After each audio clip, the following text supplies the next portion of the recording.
जहां अतीक अशरफ का मर्डर हुआ, अब वहां न्यायिक जांच आयोग पहुंच गया है। क्राइम सीन पर एसआईटी भी पहुंची है। एसआईटी के साथ एफएसएल की टीम भी मौजूद है। करीब आधे घंटे तक क्राइम सीन पर न्यायिक आयोग की जांच चलती रही।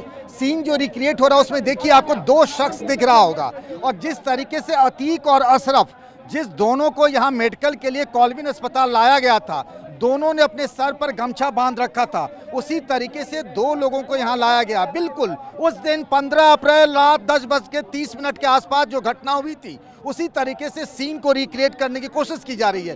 प्लेन क्लॉथ में पुलिस का जवान है, जिसमें से 3 को पत्रकार बनाया गया, उसके साथ ही और बाकी मीडिया कर्मी भी बनाए गए। उनके हाथ में कैमरा माइक दिया गया है। कैसे कैसे पूरी घटना, उस वारदात उस वक्त क्या क्या हुआ था, कैसे वो गाड़ी से उतरा, काफिले में पुलिस वाले उसके साथ थे, दोनों हथकड़ी में बंधे हुए थे, एक का बायां हाथ दूसरे का दाहिना हाथ, दोनों धीरे धीरे आगे अस्पताल की तरफ बढ़े। फिर पत्रकारों में से 3 आगे निकला और उसने गोली मारी। उस सीन को यहाँ कॉल्विन अस्पताल में रिक्रिएट किया जा रहा है। अब आप पूछेंगे कि आखिर इसका मतलब क्या है। सीन रिक्रिएट करके अधिकारी जो है वो समझने की कोशिश करते हैं कि उस वक्त क्या हुआ होगा। एक मैप बनाया जाता है कि आखिर कौन कहाँ किस पोजीशन में रहा होगा, उसकी मंशा क्या रहेगी, उस हिसाब से पूछताछ में उसको क्रॉस एग्जामिनेशन में सुविधा होती है।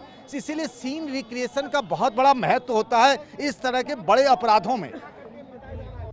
आपको बता दें कि जांच आयोग के सदस्यों ने घटना स्थल का नक्शा भी बनाया है। जांच के बाद एसआईटी, एफएसएल और न्यायिक जांच आयोग की टीम रिपोर्ट तैयार करेगी। अब इंतजार रिपोर्ट का है। आपको बता दें ये वही जगह है जहां 15 अप्रैल को अतीक और अशरफ की गोली मारकर हत्या कर दी गई थी। ये उस समय की बात है जब अतीक और अशरफ मेडिकल के लिए कॉल्विन हॉस्पिटल में आ रहे थे। उसी समय मीडिया से बातचीत के दौरान 3 आरोपी जो मीडिया कर्मी बनकर सामने आए थे, उन्हीं ने अतीक और अशरफ पर हमला कर दिया था। अब न्यायिक जांच आयोग के द्वारा पूरा सीन रिक्रिएट किया जा रहा है और जांच की जा रही है। वहीं एसआईटी और एसटीएफ के सूत्रों के हवाले से खबर ये भी आई है कि अतीक हत्याकांड के तीनों शूटरों से अलग अलग कमरे में पूछताछ हो रही है। तीनों के बयानों में पुलिस को विरोधाभास नजर आ रहा है। शूटरों से पूछताछ की वीडियोग्राफी भी पुलिस कर रही है। तीनों के दिए सवाल के जवाब को लिखित तौर पर नोट किया जा रहा है। पुलिस एक ही सवाल को बारी बारी से तीनों शूटरों से पूछ रही है। तीनों से अब तक हुई पूछताछ में बयानों में विरोधाभास सामने आ रहा है। शूटर सनी ने पुलिस को पूछताछ में बताया कि पेशी के दिन ही अतीक को मारने का प्लान था। भारी पुलिस कर्मियों की तैनाती की खबर के बाद प्लान बदला गया।